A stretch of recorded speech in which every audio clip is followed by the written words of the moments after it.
You know, I liked it how it was when I was a kid.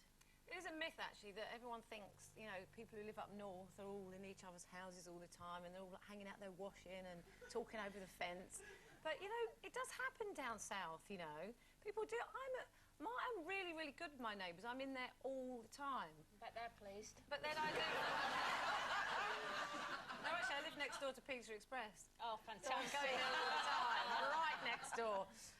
No, I do. I do. I held back to those days because, you know, living on a council estate when I was a kid, I mean, there was like, you know, 120 houses in my road from that roundabout to that roundabout, and I knew the names of every single person who lived in that street, and I thought that was, I don't know, it made you feel secure. It actually made you feel quite, you know, safe and at home. But now, you know, where I live, it's a bit, I don't know, lots of people buy places where I live for investment, so they're not there very often, and, you know, there's hardly any lights on all the time, and you don't, you know, I just don't feel like it's part of anything, even though it's quite communal, and I can see into everybody else's flats. Lovely. Yeah, it's quite interesting, actually, sometimes. Not that I'm a snooper or anything, but... I think the difference is now that most women are out working all day, and like our mums were at home, and they used to be home for us coming in from school, and that's how kids used to go into each other's houses all the time, whereas it is... Or you could play in the street as well, then. Kids played in the street, do you remember that? Oh, they still do up our end, you see. I know I live in Heartbeat, don't I? Yes, you do. You know, because it is like that. We've got a great... I'm so lucky, because everybody knows everybody in our little estate, really, and all the kids still play out, and it's great to see that. I'm quite lucky, because right next door to me, we've got John and Irene, and one's a policeman and one's a nurse, so... Great. It's just perfect for us. Handy. It really is, so we're very, very lucky. What about neighbourhood watch? I mean, do you feel secure we've got that, and I'll say, watch me mother. You know, because she's out shopping for England every day. I've got neighbourhood watch, but I use binoculars Hey. to spy on the boys. No, I don't really. I absolutely don't. But I tell you, I did... because I live in flats, it's kind of easier to know I know who they are, but I don't sort of, you know, spend a lot of time with them. But when I lived in a house, when I was living on my own for a bit, and there was an old lady lived next door, and she was always, you know, she told me she didn't have any family, and she didn't have anyone who would go and see her, and I did sort of feel sorry for her, but... and I did feel a bit more sorry for her when she said, I haven't really got anyone to leave the house to. And I thought, yeah, I might go round there for a cup of tea one day. How much was the house worth? And I did. I'm so ashamed of myself.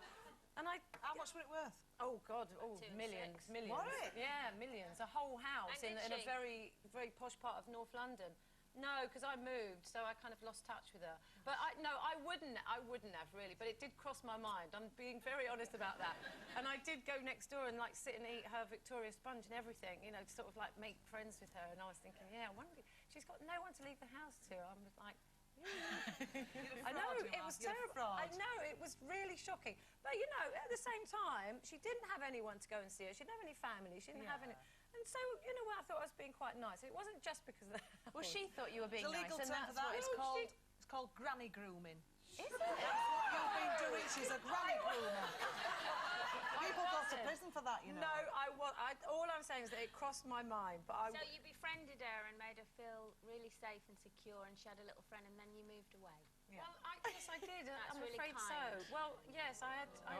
You left her behind. See, I can't again, win, you know, can I? just to rescue you a little bit here, Carol, and you owe me. You talk about nice neighbours and stuff. I mean, you're right about, you know, women are normally out to work and this sort of thing. When I before I moved away from London, where I lived was rows of terrace houses, and I lived in a terrace house. And when I was pregnant with Finley, so I'd just gone on maternity leave, one of the neighbours said, oh, there's a woman's moved, a family's moved in across the way, a young couple rather. She's pregnant too, you should get in touch. So I did. I wrote a note and said, hello, I hear you're pregnant. I am too. Fancy a cup of tea? And put it through her door. And we became really good friends. And her baby was born about a month, you know, apart from Finley. And we used to pop over across the road as both of our first child, so we'd sort of help each other out and, you know, panic together. And then we became friends with another lady on the corner. And she had two little boys. And it was a lovely little unit. And yes, sadly, we have moved away. We do keep in touch, actually. We do keep in touch, and they're lovely. So hello, Danny, and hello, Brona. I know I don't keep in touch as often as I should do, but... It's because of you we've moved. I know. Week. Now, Now, our first guest is probably best known for his role as the straight-talking cop in the hit drama Dempsey and Makepeace. This series not only brought him into the living rooms of 20 million viewers, it also brought him love in the form of his co-star, now his wife, Glynis Barber. Tonight, he starts a tour as narrator of the Amadeus Project, a commemoration of the 250th anniversary, I'm doing very well, of Mozart's birth. Would it help if I told you I had 2 different contact lenses in today and I'm struggling slightly? Okay, if you could just come a little bit closer, it would really help. This weekend, he makes a guest appearance. That's you sitting at home. Thank you, you can stop. He makes a guest appearance on Saturday's episode of Casualty. I'm gonna stand here until you answer me. Drop it, kid. What? You walking out on her? Because she's pregnant? You want to ask her why I'm leaving? She trusted you. No. Get out of my way, kid. You knock her up, No, I didn't. and then you walk away. I wouldn't touch her if you paid me.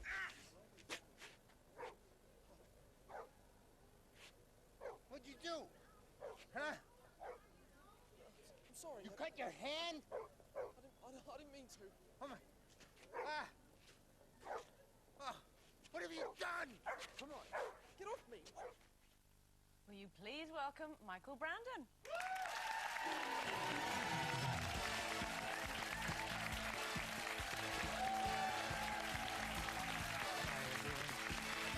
Hello, girls. Now, I'm pretty good. before we ask you about your sore mouth that you got there, you had a little bit of a hobble coming down the stairs there. How's your foot? Yeah, I see that cast. Well, you actually didn't see it in the shot, but I was wearing the cast because I actually have a broken foot. So when the producer called me, would I do Casualty? And I said, well, am I a patient? And he said, no, you're the boyfriend of a doctor. I said, is she an orthopedic surgeon? And they said, why would that matter? I said, because I have a cast on my foot, and it's the only way I can do it. So I said, I'll call you back. And they worked it in.